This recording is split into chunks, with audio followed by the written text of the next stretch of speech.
I'm thinking back, John, to March 11th, 1974, and when you founded the company, you had an original group of partners and shareholders, and you had an original board of directors and 13 employees with you, I think, on day one. And I know those people all have a special place in your heart because they were there with you and next to you as you made this. I think about the courage and the strength and the fortitude to start a new company that very few people do, and very few people do it, and it lasts 40 plus years. But that group, board, shareholders, and employees that started with you is an interesting group, I think. Well, it's a great memory, and it is an interesting group. And actually, there were 12 employees and myself, so there were 13. So we kind of called ourselves the Dirty Dozen, but there was 13. I like it a lot. Yeah, there was 13 of us. It would be wrong if I didn't kind of remember the year leading up to the formation, and there were two other people that actually played a part.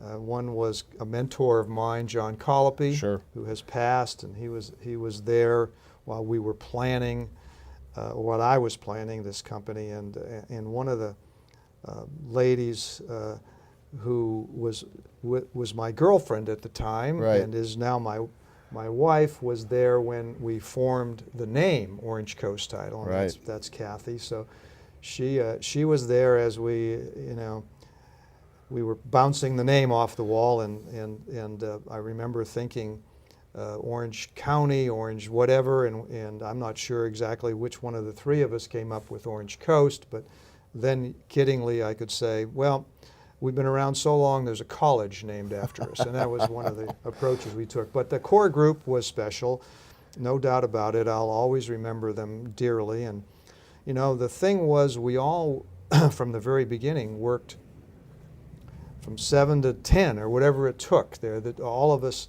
examined titles, all of us searched titles, and everybody in that group is very, very special to me. The board was extremely interesting. Again, they were devised because of my concept of this broker-owner relationship, and we had the man who became senator, John Seymour, right, and Mel Shantz, Catella Realty, and Dottie LeBate, right, of Royal an escrow owner, right, an escrow owner.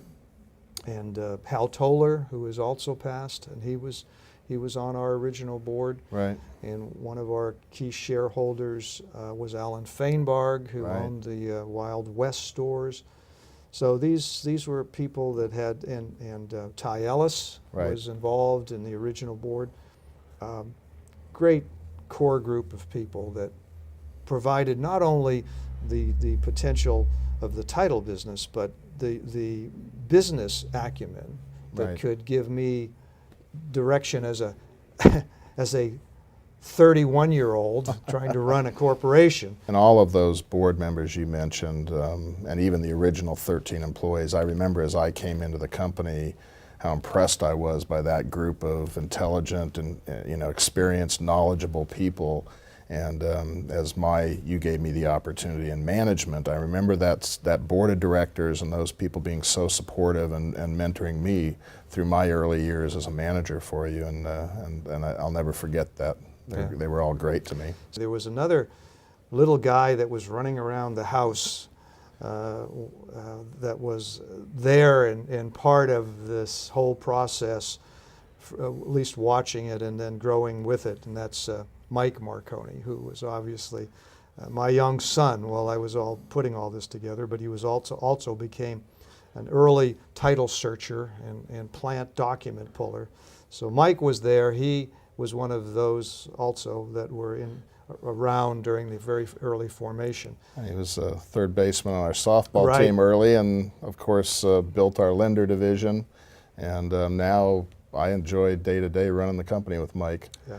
And, it's great to see his title as Executive Vice President of our companies, and what's great for me is to have all three of my sons as part of the organization. So having Mike and Matt and Vince Marconi in our organization is a special to a dad and an uncle. Yes. Yeah.